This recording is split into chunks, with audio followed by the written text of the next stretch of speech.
Over कसोटीत रोमहर्षक सामन्यात टीम इंडियाचा इंग्लंडवर विजय। शुभमनच्या युवा संघाला मालिका 2-2 न बरोबरीत सोडवण्यात मोठं यश।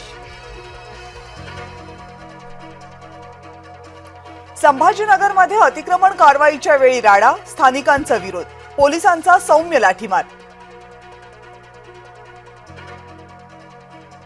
महाराष्ट्रातील महानगरपालिकांच्या निवडणुकांचा मार्ग मोकळा, नव्या प्रभाग रचना आणि ओबीसी आरक्षणासह निवडणुका होणार, सुप्रीम कोर्टाचा हिरवा कंदील।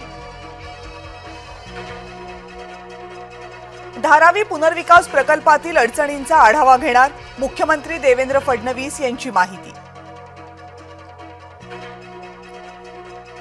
पक्षांतर्गत कटकटीवर राज ठाकरे चिडले, आम्ही एकत्र येतो तर तुमची भांडणं का मिटत नाहीत, राज ठाकरेंचं पदाधिकाऱ्यांसमोर वक्तव्य।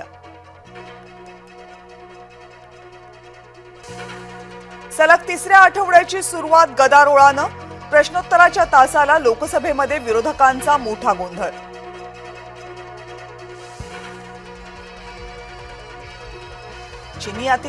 चीनी आक्रमणाचा दावा राहुल गांधी यांना गोत्यात आणणार, राहुल गांधी यांना सर्वोच्च न्यायालयानं खडसावलं।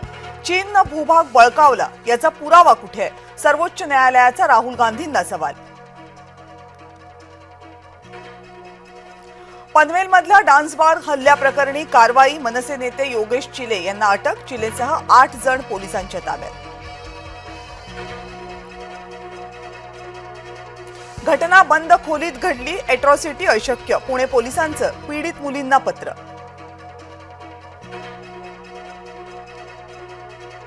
बौद्धिक दिव्यांगांसाठीच्या स्पेशल ऑलिम्पिक भारत स्पर्धेमध्ये देशभरातून 139 स्पर्धक सहभागी, बौद्धिक दिव्यांग खेळाडूंना मुख्य प्रवाहात आणण्याचा उद्देश।